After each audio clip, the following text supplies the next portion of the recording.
Hi and welcome to another episode of Corpsewater Unfiltered. In this episode I'll be explaining how to write off the back of other people's skill sets, which is kind of what I've been doing in bands since I was 16, so with the album now completed, it was now time to look at the practicalities of actually recording the audio. I still had in the back of my mind a goal to try to do everything for £1,000.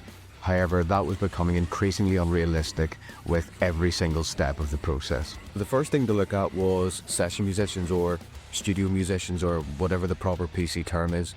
Ultimately, people who could play their instruments and would do what I tell them. Because I can tell you who wouldn't be playing any instruments on the album. Fuck me. First up was finding a guitarist. Now, a lot of my friends are musicians, specifically guitarists. However, I was aware that there was going to be an awful lot of work in this and I really didn't want to impose on someone's good nature, so I decided to look elsewhere. So there was only one place that I could go. Close? No. Fiverr. So the first person I came across was a guy who was a guitarist by trade, but he could also play the drums, play the bass, sing, including record and produce and all that stuff. So I thought, yep, that's a pretty good starting point.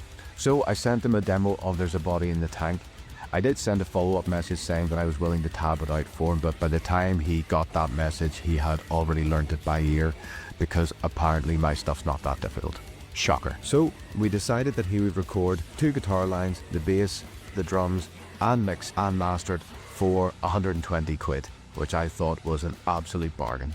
So I think it took him about a week to do it, and this is what he sent me.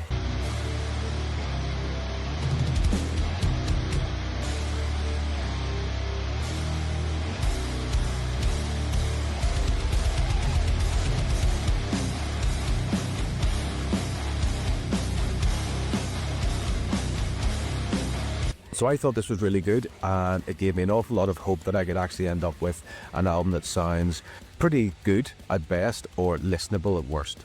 Always after an easy way to do things, I just thought, you know what, he can do everything. So, lesson learned, there are some really talented people out there and my music can be worked out by ear in one listen. That can't be good. Thanks again for watching, and if you wish to pick up a copy of the album, there's a link in the description as always. Thanks.